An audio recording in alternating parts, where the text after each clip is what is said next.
فقلت هم قيدوني وأنا من قيدهم بسخر وبزحف، وهيهات زحف الكادح نقهر.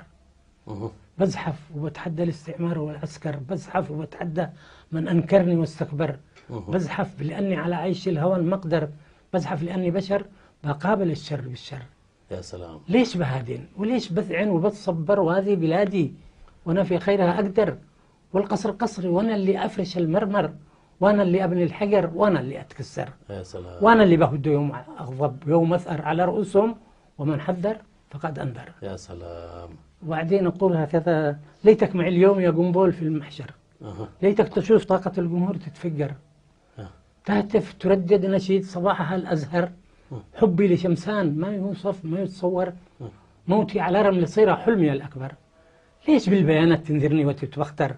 بيانك الزفت، عن رأيك فقط عبر، أما بنصيرة أخي ضلع اليمين ولا اليسر. يا سلام. يريد أن يهتف: لا شيخي لابو معجر، وإنما شعبنا صحى ليتحرر.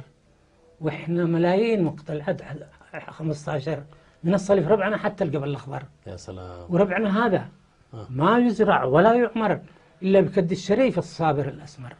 يا سلام. والاقتصاد النحاسي سانه مستعمر، مش أنت يا لص ومش قوشي يا ربيب الشر. قوشي هذا كان يعني دائما يمثل الهنود في عدن، الهنود المنتمي الهندوس الهندي عامة، الهندي والباكستاني يعني المسلم ولا المسلم والهندوكي، لكن هذا كان يمثل الهندوس بكل وزارة، وكان وزير العمل وهكذا. والاقتصاد احنا سنة مستعمر، مش انت يا لص مش قوشي ربيب الشر. غدا أحبائي باني غضب وباني زعر، وأنا هز الدنا كالريح إن صرصر.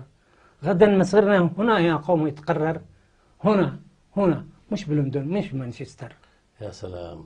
وبعدين أقول: يا شعب آمنت بك جبار لا يقهر، يا شعب آمنت بك بركان يتفجر، وجيت أشعل فتيل جيت لك أشعر، قطعت عهدي معك أني ما بتأخر عنك ونبنك، وحاشا الابن يتنكر، فاشهد على ابن الفتح شمسان انقصر. يا سلام.